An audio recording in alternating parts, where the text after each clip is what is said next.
Well, welcome back. Number 21, getting started this autumn. We're going to be continuing with a couple more questions that Keith Pond has put forward, and it's really around how we support staff in the new world and how we avoid the pitfalls.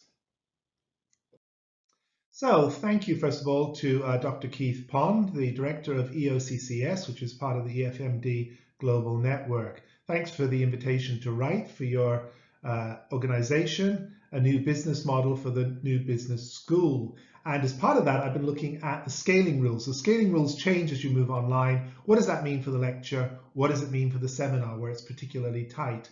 And then some of the finance behind that I've been looking at in an article that I published on the Times Higher, looking at how affordable it is to do small group teaching. Clearly, academic staff are used to one way of working, but what is, in your opinion, the best way to support academic staff in making changes to their teaching delivery? Thanks very much, Keith. Let's try and break that into two questions. What can be done to support staff, and then what can staff do for themselves? I think on both sides there are threats. There's some difficult stuff to be done, but there's also some opportunities.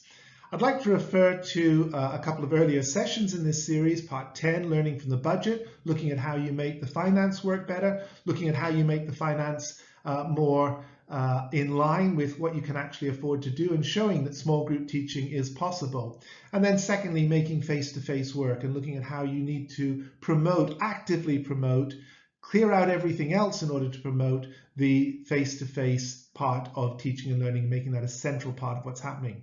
And I think the thing that senior management can do for staff is to make sure that the diaries, the calendars, the scheduling really works. And that's difficult.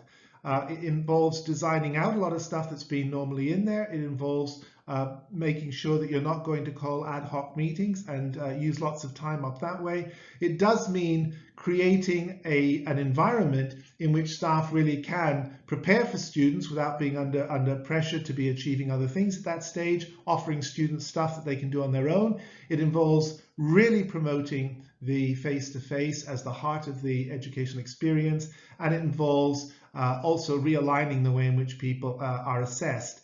And if you can do that for your staff, I think you can make a lot work, you can create time for them, and they can have a much better existence.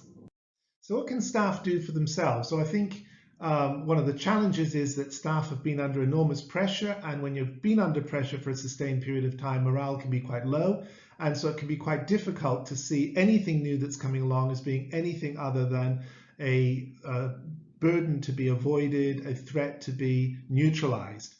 But in part 14 of this series, I put forward some simple steps that staff could take to structure their own time and to help themselves make more of what's available. One of the things that I've always been advocating is to get your paperwork done early. Get as much of it done outside of term time, get it done before, get your exams set, get your assessments written, get everything you can do like that ahead of time, get it done and out of the way. And then secondly, use checklists and all kinds of organizational aids to try and make the most of your time, to try and structure your time in the most positive way. If staff can do a little bit of restructuring of their time, if their senior management can help to restructure the modules, I think that there is time for some of this new stuff to really flourish.